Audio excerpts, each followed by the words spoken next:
Hello, everyone, and welcome to the Architecture Social Show. So, around London, I go to some cool events, and occasionally, or quite a lot, I meet these really cool people in the architecture scene who host events, who add to the conversation, and I want to download their brains and their experience, get them on the podcast so that we can learn from them. And that is why my guest is here. I met Lucy, who hosts the Temple Bar Talks, but not just the host. You do a lot more than that. So, Lucy, my awesome guest, first of all, how are you? And secondly, can you introduce yourself to the audience, please? I'm really well. I'm actually fizzing with interest and excitement following the Festival of the Future at Reba on Friday. I missed the day on Saturday, but Sana Tabassum from Scale was ecstatic about how it went, which is brilliant. So I do a number of things, and they're all interconnected and complementary. I'm a curator of exhibitions and conferences, or otherwise known as symposia. Same difference, really. Seminars, workshops. I also do place strategy for the public sector mainly, but also private sector business improvement districts. And I'll do mentoring on occasion. I always have since I was in my early 20s, before I did my master's degree in cultural history at the Royal College. And one key thing about me is that since I was really, really tiny, because my mum and dad are architects and landscape architects, I've always enjoyed being around architects and urban designers and planners and worked with them. And my mum and dad, basically, we were both at their AA together. It's that kind of love story. And then they went on to take on really key roles. My dad, head of research for the first phase of the Barbican for Chamberlain, Powell and Bon, and my mum for Powell and Moyer, or as a very young architectural student. Powell and Moyer working on Churchill Gardens, which is one of the first social housing estates in London with real, genuine mixed use, so community facilities. She did all the landscape together with lots of other people, obviously. And they helped instill in me a real sense of collaboration, the real advantages of collaborating with people from different backgrounds and walks of life, and how you can pool your skills and be stronger together. So I work globally. I mean, sometimes, for many months at a stretch, I'm working only on projects in London, but I honestly am not London-centric. I have worked a lot in Yorkshire as a so-called Renaissance advocate for Yorkshire Forward until 2010, when the Tory government actually closed down Yorkshire Forward and all the other regional development associations around the country. But hey, yeah, so I've worked a lot with the Germans, the Italians, the Spanish, the Norwegians on a local authority engagement project, the Japanese, Chinese, the Americans. I mean, hey, I work with all clients, and particularly people with whom there are very strong shared values. Fair enough. So, geography holds no bounds, but you're passionate about a lot as well. And so you do quite a few things. So I'm interested in how that intersects with architects as well. And as you know, there's a lot of architects or budding architects who listen to this podcast. But maybe let's start with your passions. How do we break that down? Because I feel like you do everything, but to keep it simple for the audience, what are they? Okay, well, so it's always obviously been architecture as that perfect melding of art and science, right? And my goodness, have we come a long way since everyone was so rigidly thinking of, oh, let's just showcase 40 under 40, which first of all is incredibly ageist. And secondly, it's inevitably only a particular part of the community invariably got onto that exclusive shortlist. And one thing that's been so meaningful about the Temple Bar Trust curating that I've done over the last few years, as in my capacity as trustee, is the ability to, or rather, just everyone has encouraged me, and I have risen to the occasion, bringing in all sorts of different people. I mean, everyone from Neil Chassor, who was the second incredible director of the London School of Architecture, Neil Pinder, the heroic guy who leads Homegrown Plus, Sana Tabassum, previously mentioned, Yemi Aladarin, the amazing housing expert working on Meridian Water, and people like that, alongside Simon Sharp, net zero expert, policy wonk in his Victoria Thornton, OBE, the amazing illustrious founder of Open City, incredible practices like Gort Scott and Canny Ash from Ashtacular, Russell Curtis, RKCA, incredible mind working on intensification of urban sites using AI and GIS creatively and stuff. So, I mean, I've always been equally interested in the creative scope of urban design and urban planning. And I just got a call one day from an editor at Routledge, one of my earlier books, lovely woman who's now retired, who called me up and she said, Lucy, we want to do a book called Masterplanning Futures, and you're the perfect person, come and have a cup of tea. And I thought at the time, master planning, that it sounds like that terribly top-down practice certain planners seem to love, and it often gets completely dominated by commercial considerations. And in the history, going back to the 20th century, Corbusier, Plan Voisin, abstracting the green field, just ideally having tabula rasa sites, right? Not absolutely respecting the fact that cities and metropolises are complex spaces with an awful lot of beauty, but an awful lot of scars and existing buildings and spaces that have to be adapted. So, but she was insistent I was the ideal woman. She wanted a woman as well to write it. So I beaved away, and then 4 years later it came out, and 2 years later it won Urban Design Book of the Year. And it had to be, by agreement with her, had to be a global coverage, but obviously you need to be highly selective in what you were looking at. And then they came back to me again with a proposition I couldn't refuse, which a few years ago, just before the pandemic, and said, can you turn it upside down and write a new edition? And I said, hey, quite a lot of time has gone by since I wrote the first one and it came out. The world's turned upside down since then. And, ecological concerns have become even more important.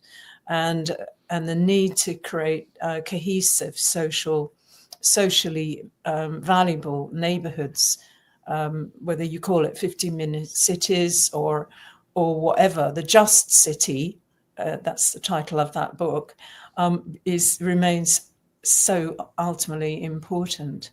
So I'm in the final stages of that. And some of the chapters I just kept the same topic, like where I'd done beautiful research trips like Brisbane, the most wonderful subtropical climate ever, but some incredibly exciting sustainability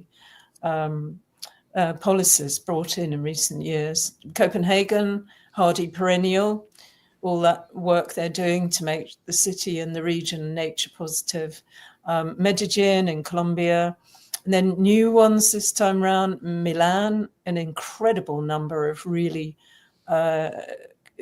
far-reaching, innovative master plans, a lot of them around the old stations, so using all the old railway lands. King's Cross, which obviously is our one here in London that is, by and large, most people think it's pretty damn good. And some other ones. My Chinese chapter, I've turned it upside down completely.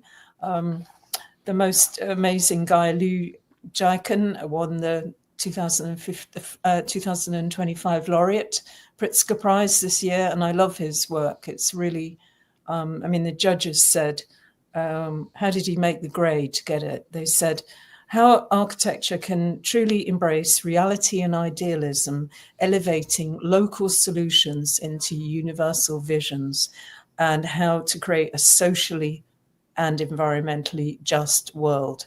So basically, folks, if you focus on those preoccupations, you're going to put yourself in a stronger position to get the Pritzker Prize. And then tomorrow I'm interviewing Doreen Liu from Node, who works in Shenzhen and has set up her own global urban lab in Shenzhen University with her colleagues.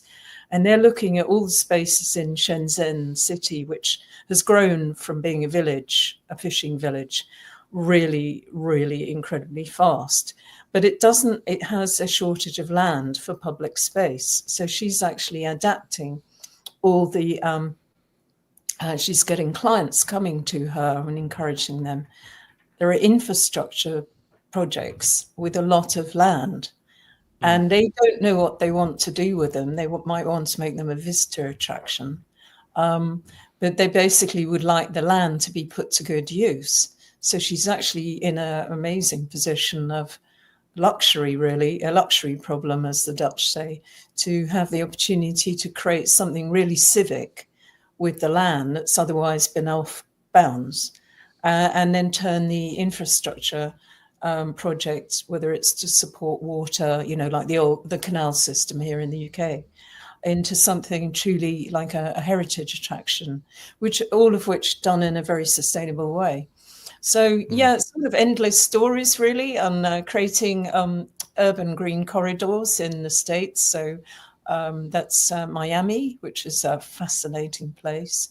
The 11th Street Bridge project in Washington, D.C., connecting the Anacostia region, Anacostia River to Capitol Hill, the sort of the Navy Yard area. I really like opening up these stories from further afield that people are not necessarily going to have access to all in one book. But equally, exhibitions I think are so fascinating because basically, they're an experience. It's edutainment. You get exposed to them in real time in a physical space. So I can tell you a bit about an exhibition I'm working on at the moment. Yeah, I would like to. I want to unpack a few things because you do so much, and I think this is what we all do especially if you study architecture as well. Is that you've got to design the projects, you learn how to write about courses. So you write about a project in a dissertation, and then you present the works. Right. So what's interesting, I want to unpack first because you casually mentioned there that you were an award-winning author, right? Basically, okay? Yeah. So let's even go through that because that really interests me. So how do you even begin, Lucy, to write a book on a topic? Because that took you a bulk of time, and I think that would be cool if we could unpack it for a bit. So the publisher said, you are the right person, and you went, okay, maybe I am. I'll give it my best. How does one begin to start unpacking a topic into a book and start publishing it? Okay, well, if it's a nice little, concisely, a small paperback you can put in your back pocket, that is slightly easier. And I would recommend, since my next book is going to be miniature, because it will be a lot easier and faster to write. With that, I would say in your spare time, including in the shower, and when you've got a few moments on the tube and you've got your notes on your phone, just write down a few lateral thoughts come into your mind about how you'd like to shape it. Just, because ultimately it's a distillation, like making fine wine. You leave out all the stuff that shouldn't be there. You're focusing in a very simple and beautiful way on a polemic. That's the best thing. You notice there are more and more polemical books that don't take more than maybe 2 hours to read, if cover to cover, but are really, really, they're moving. They're based a few formulas. They're personally moving because they're also based a little bit on your own autobiography, and then they've got they've The Grit in the Oyster, they're based on a really, really tough polemic. Or you can have less polemic and more humor. So it could be humorous, or it can reveal your process in a way that is very illuminating for people to know about, so they could perhaps consider using part of that themselves in their own work. But as for something that's really big and packed full of maybe 15, 20 chapters, it's nonfiction. No one's going to sit down and read that cover to cover, are they? It's more a beautiful experience to dip into.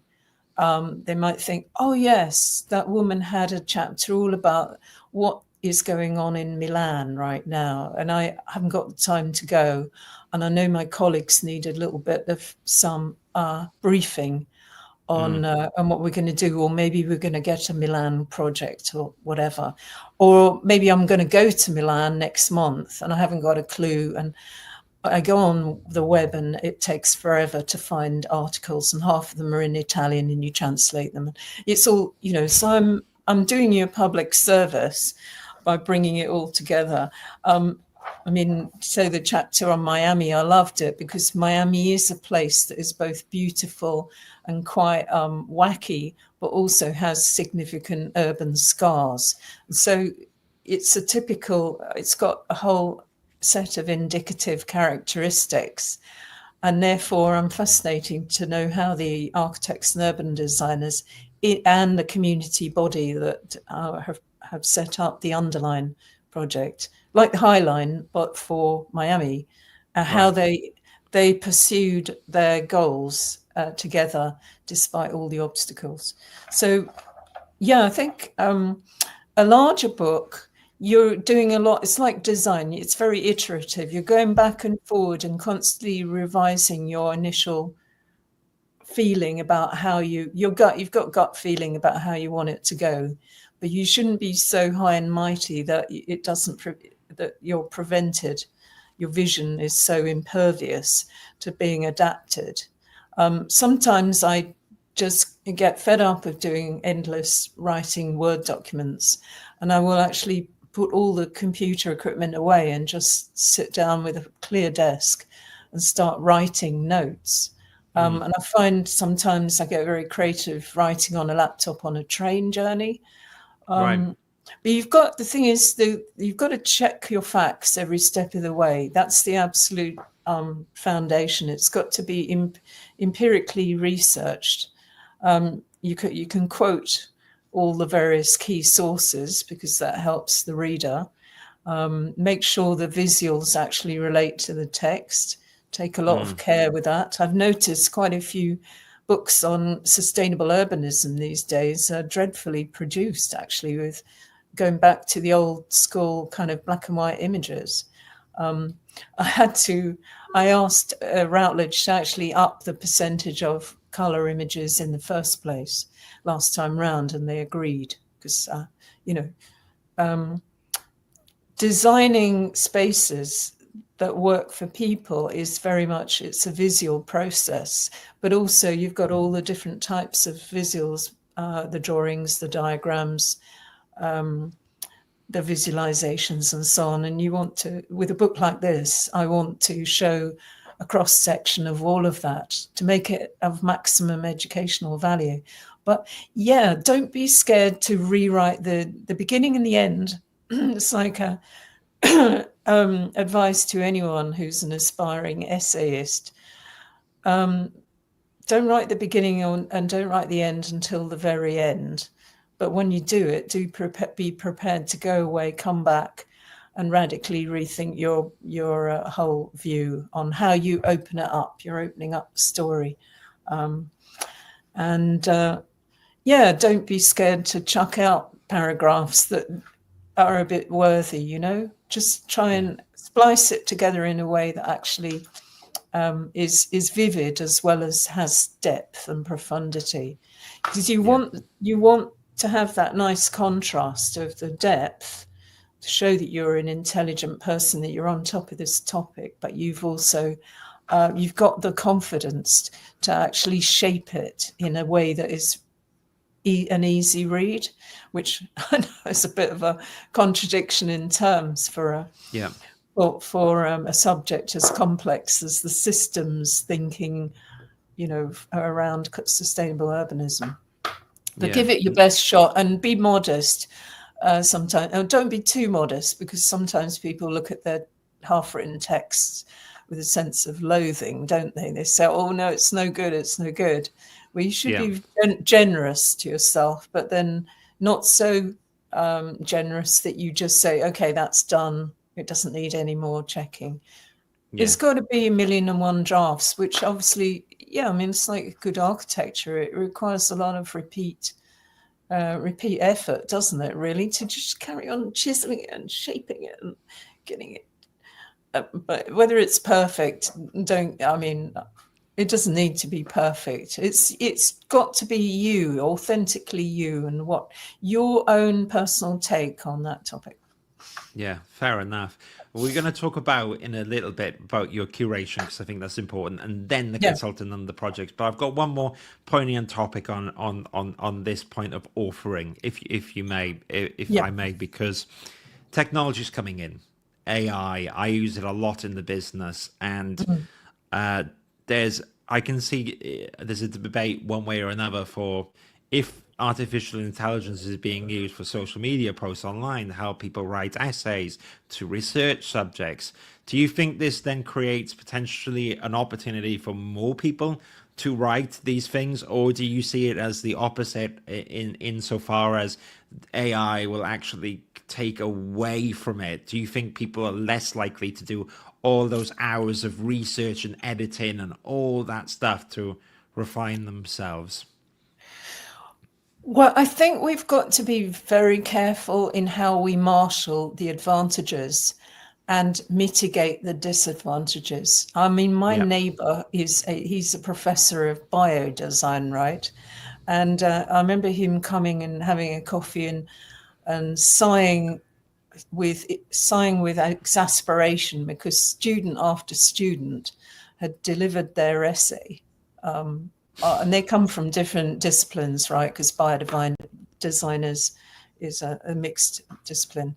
And then in oral examinations or just in a tutorial, they appeared not to be able to defend what they'd written because it had been obviously authored by AI and aided and abetted by them. But I think that really, really good writing is a vocation.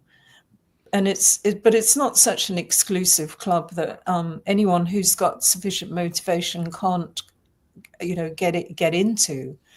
Obviously, a lot of people across the whole of the creative industries are truly quite concerned about the whole issue of copyright and so on. So that's going to produce quite a lot of work for intellectual property solicitors in the future. But I think when it comes to something very bespoke, I love the word bespoke, right? We can't have cut and paste urbanism. Well, there's too much of it already.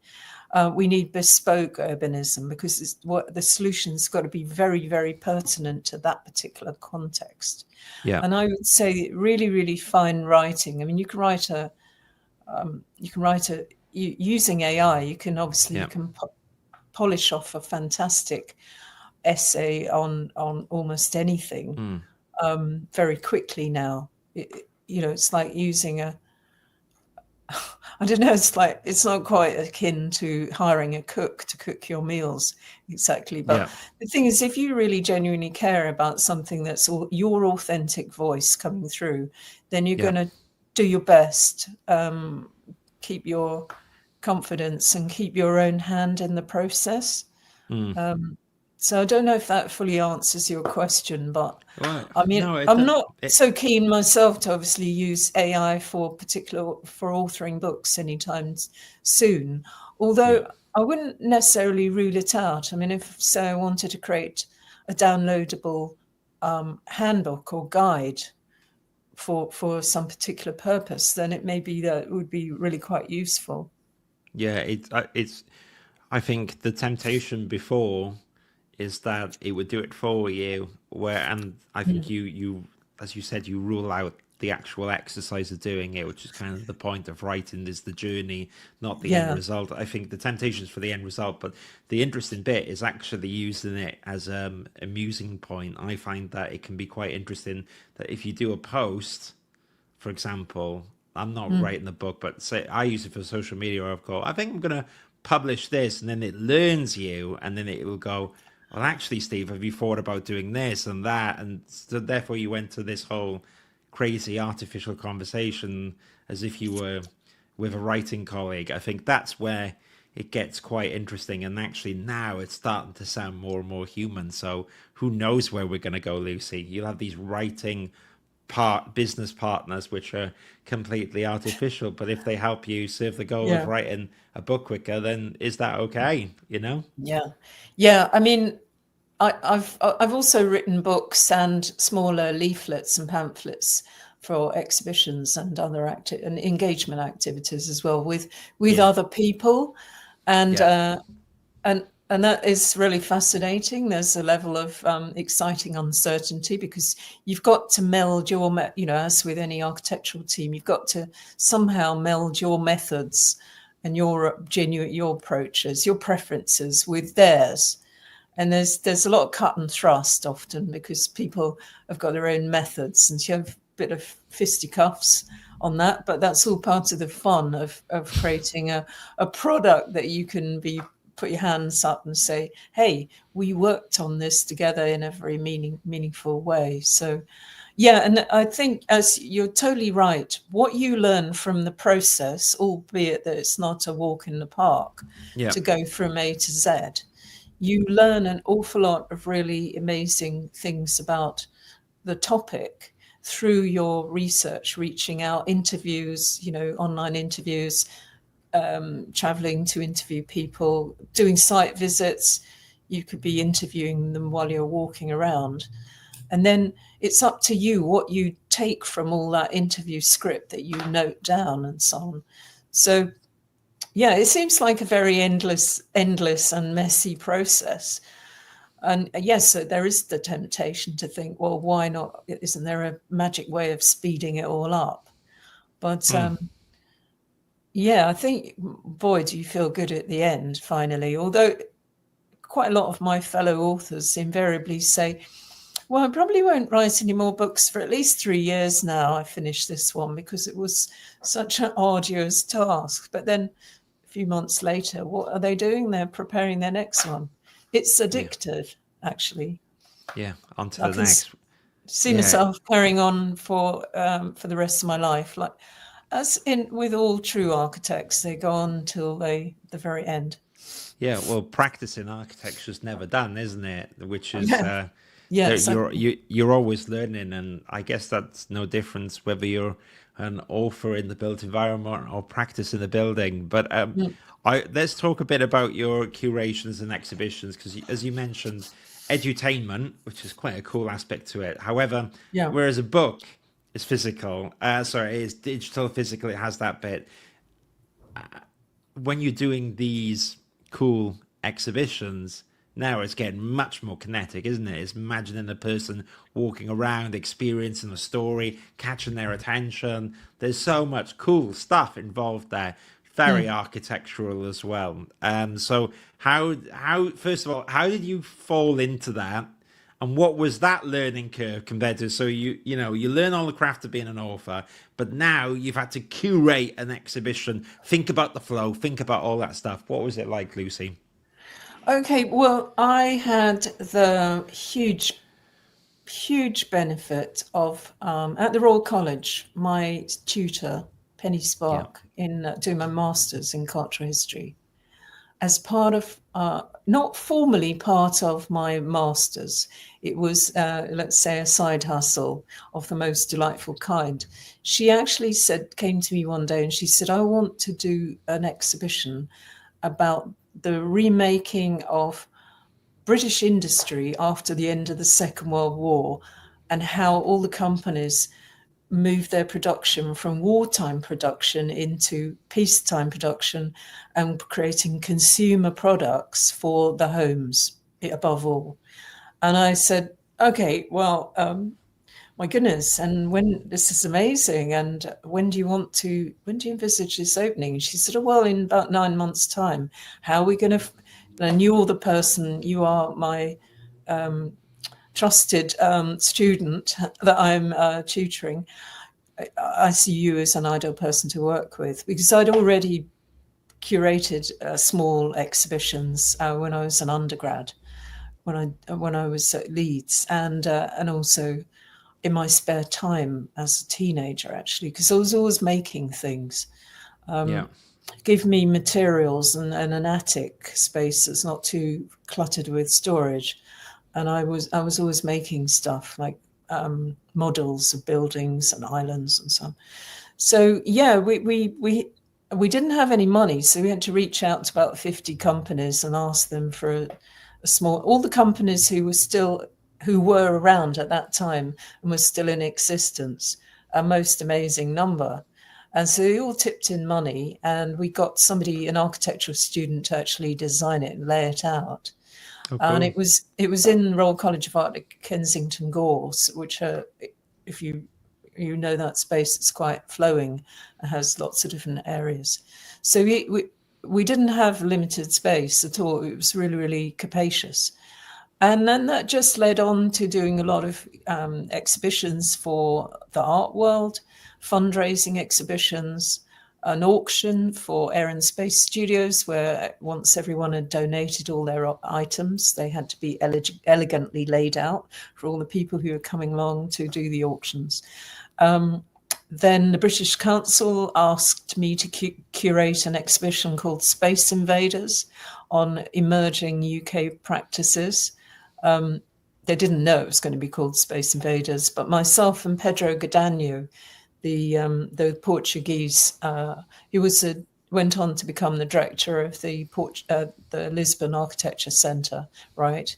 We mapped out a plan of action for 15 practices, but the brief was to make it a show that could be easily assembled and disassembled in infinite number of venues around the world, because they said, we want to tour it for 3 years.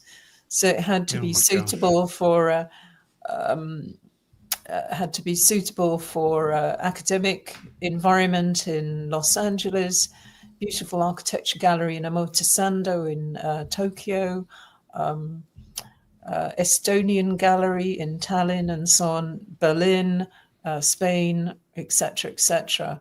So we used young practices who were in one of the practices in the show to lay it out, and tried to make it fairly minimal, but also quite funky, without imposing too much of our own aesthetics on it, because just let the exhibits speak for themselves, let their character come forward. So also it's very important that people are not impeded when they go around shows, because it was unidirectional. We didn't want to have, a starting point and an end point. The graphics were commissioned by a young practice, a lot of fun.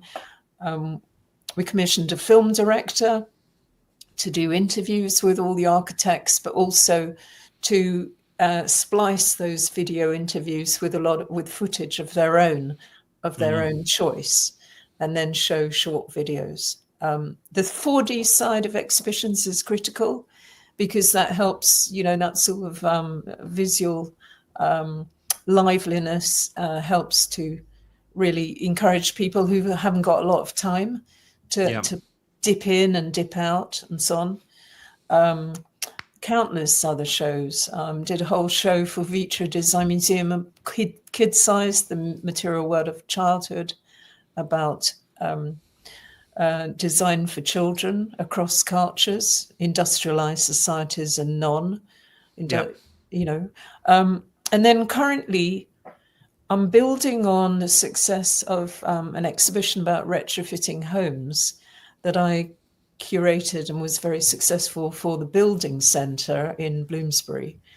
And we're now moving forward with an exhibition called Retrofit Works, Creating Healthy Buildings for Quality of Life, at the Museum of the Home, which is, by right in the last few years, was 92% retrofitted including 19th century almshouses. Its estate was retrofitted anyway. With that, my first thought was, with our spaces that we have, we got to make it truly sustainable. And rather than commissioning exhibition designers from scratch, why don't we creatively deploy a really cool system that already exists? So UBuild, the circular partition system designed by Studio Bark, the architects who live based down the road, which has been used by the V&A and the REBA, struck me as a really, really great idea because it's component-based. So they have very generously committed to become our partner and provide design time. So we can lay it out in a way, first of all, get it all laid out as online or in a diagrams, and lay it out in a way that's totally geared and tailored towards to our needs. And then we can decide what we do with it afterwards. So it has a life, and all the components are stored at Blocks, the big makerspace in Meridian Water. So I think it's going to be very atmospheric. It's going to be very insightful about retrofitting homes and community buildings, which are, after all, a lot of people's second homes in these days of sky-high energy bills. And it will be, it will encourage people to learn, but also enjoy looking at how the challenges of retrofit have been overcome, including, whether it's DIY, retrofitting your own property, social housing, retrofitting co-ops and so on. We can do it in a, using the skills of edutainment in a way that's actually complementary to the way that the building centre operates. Because with Retrofit 23, I helped them on their retrofit journey. So we now have regular retrofitting shows there every year. They're just about to open Retrofit 25. We have a very close relationship with our community audience, as well as obviously visitors from further afield and international visitors. So it's absolutely critical because this audience, so many of them, they come from beyond the professional field.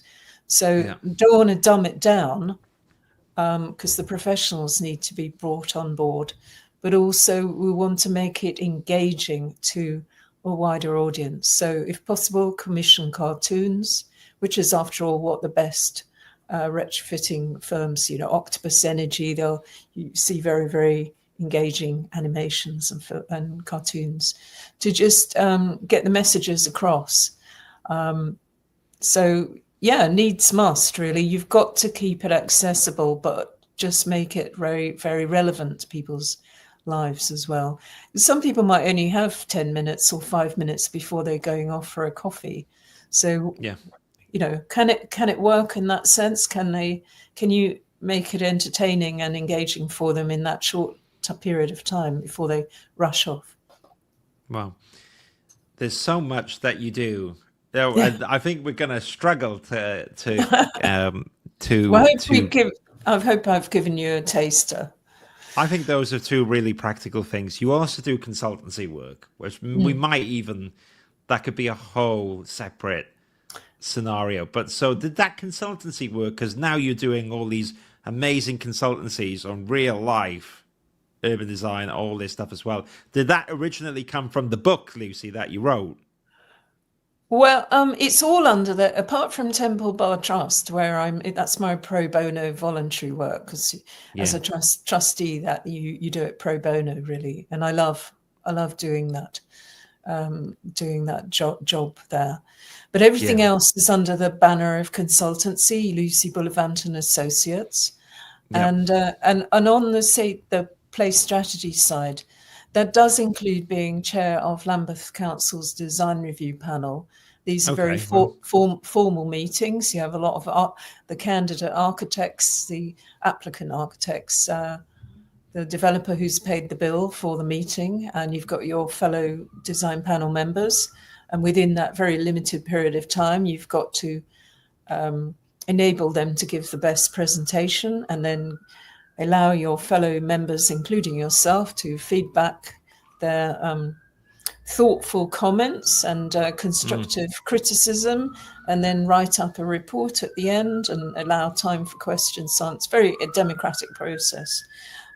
Place strategy can be something, is going to be something that a client really needs. So with the Business Improvement District, Central District Alliance, covering that, straddling that area from Bloomsbury all the way to Farringdon and everything in between, there's a wealth of cultural history there. There's a huge quantity of creative industry businesses, but they'd never, ever, ever had a cultural prospectus. Now, you associate prospectus as a word with academic environments. So, you know, that's the brochure you get that gives you the highlights of what you might study if you sign up for that course. But they wanted to expose the various facets of what they're doing, which is helping the Camden and Islington Council financially, but also in terms of responsible partnership, improve the quality of their public spaces. So Camden pedestrianising the top of Shaftesbury Avenue and greening it, which has happened. Also the Holborn livable neighbourhoods, that's taking that one stage further forward with more greening, more cycle paths and so on. Working with Islington, going over into the east, working with Islington on some various green spaces around the borough and so on. So all of that needed, what they were doing and what they were aiming to do needed to be encapsulated in a empirically researched, beautifully illustrated brochure with really good text. It's not pure marketing text. It is absolutely meaty and full of a lot of solid information and enlightenment for people. And it's been a hugely beneficial tool. You can download it from their website.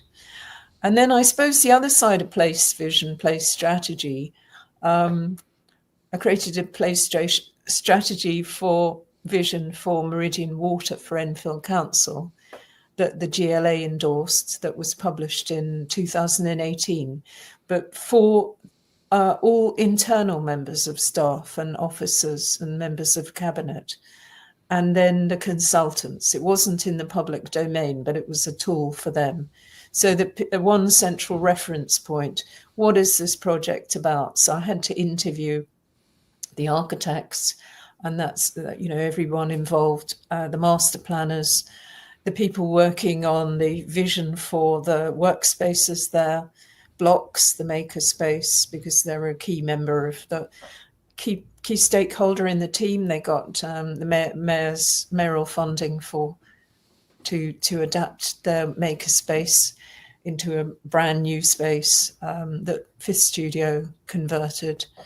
And then the other side is really work that is very much focused on community engagement. And then I did a project for this local authority in the northeast of Oslo, which is the poorer side of the city, a neighborhood that was built in the 50s, purely social housing, no social infrastructure, on an old army base. And there was one structure that was a disused kindergarten, and this very inspiring member of the local authorities said, I'm going to get this retrofitted, but first of all, before we do, we want to turn it into a community centre, because these people are living in very small dwellings, and they scarcely have anywhere to meet, or they have to go out out of the neighbourhood to actually meet up. I'm going to make sure it's a really super duper community engagement procedure. So together with my Norwegian collaborator, I've got about 3 collaborators, some here in the UK. We devised a very creative process of working with the residents, so that if they wanted to actually help get involved with the retrofitting, they could. We had mums and sons doing DIY along with the trained workers for the first time ever in their lives had they ever done such a thing. But initially, before, we devised all these creative workshops where they could discuss and come up with their vision of how they would personally use the centre. Who wanted a music recording studio? Which family members with small children wanted a dedicated space for children to use for different reasons? Yeah. What spec do they want for the kitchen so that they could have a cooking club? What spec do they want for a big living room where they could have film club, they could have the running club, the hiking club because it's in beautiful sort of rolling green hills, and learning about preferences, the architects. So the architects were all really, really good engagement specialists, facilitators. I did some facilitation. I was mainly responsible for coming up with incredible, I say it myself, incredible how-to guides, inspiring essays about what we did, the story of what we did, but also serving as a downloadable PDF in how to do really, really good community engagement and all the pitfalls to avoid. So we are still working on that because there is now another building that is just getting its insulation that we've the client has got really excited. And the more he learned about working with architects, the more enthusiastic he got about continuing to serve the community. So that has been a really, really moving project to be involved with. Yeah. Wow. There's so much to cover. Now, I have hijacked you midday and you have got important meetings. However, I have you for 5 more minutes. What I was going to think, Lucy, because if people want to continue the conversations, you mentioned something that you do where I met you. That's where I met you. Is the Temple Bar Trust and all the cool stuff that's happening there.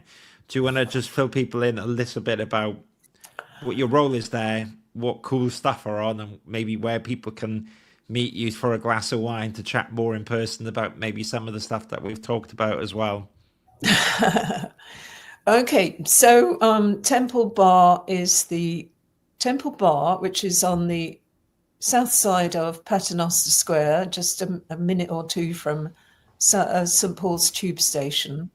So it's in the shadow of St Paul's Cathedral. And we've been in occupation as a charitable trust devoted to architecture and built environment education since 2020.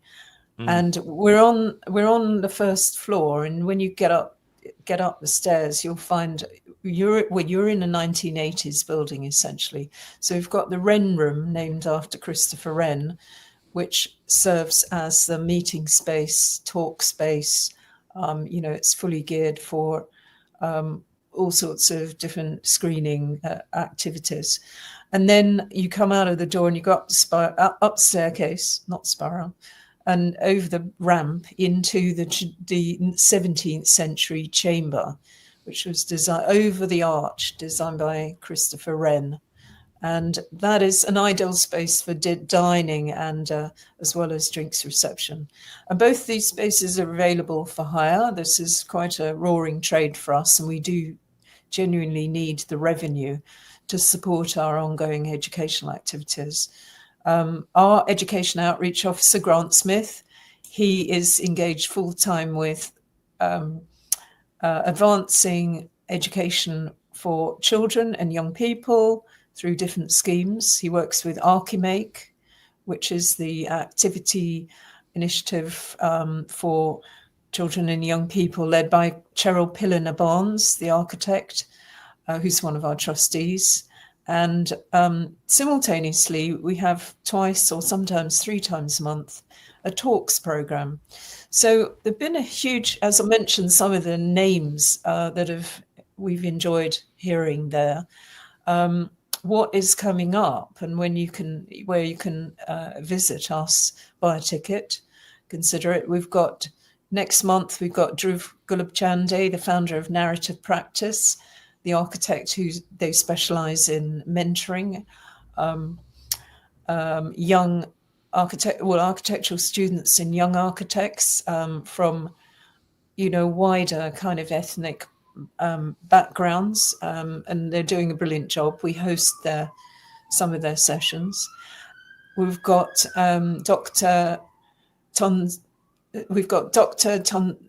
Torange Konsari, who's a professor at London Met and the AA, who's talking about community partnerships with local authorities, looking at a case study in Archway. Now, she's the founder of Public Works, which is an amazing practice. So I would say that one is a little bit more in the sort of academic field, but the great thing about that is it's based on a real life project.